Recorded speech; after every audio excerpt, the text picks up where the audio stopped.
I just need y'all to bear with me for a minute while I talk about the pages of my job. Hello, my name is Ryan Wolf. I am a student at Full Sail, and today I'm doing my podcast about my favorite Southern California super producer, Dr. Dre.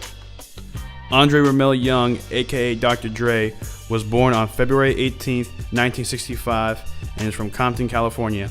Dr. Dre started hanging out at a LA nightclub known as Eve After Dark, where he got his chance to work with turntables. Dr. Dre joined a group called the World Class Wrecking Crew, which would perform in all nightclubs around LA. Andre Romelle Young got the name Dr. Dre because he was a huge fan of the basketball player Dr. Julius J. Erving. In 1985, Dr. Dre teamed up with fellow rappers Eazy-E, Ice Cube, Yella, MC Ren, The Arabian Prince, and the DOC to form the group NWA. In 1988, Dr. Dre's group NWA released their second album, Straight Outta Compton, which sold more than 2 million copies and marked the arrival of a new genre, gangster rap. One particular track on the album, called F the Police, ignited a firestorm of controversy between the group NWA and the police.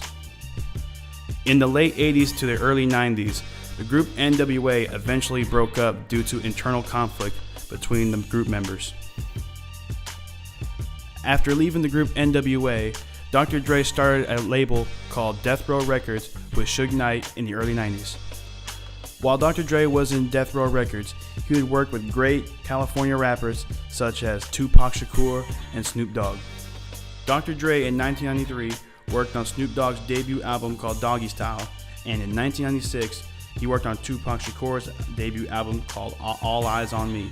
In the late 90s, due to conflict with music mogul Suge Knight, Dr. Dre would also leave Death Row Records and start his very own label, Aftermath. Dr. Dre would eventually sign two very great rappers to his Aftermath label, rappers such as Eminem and 50 Cent.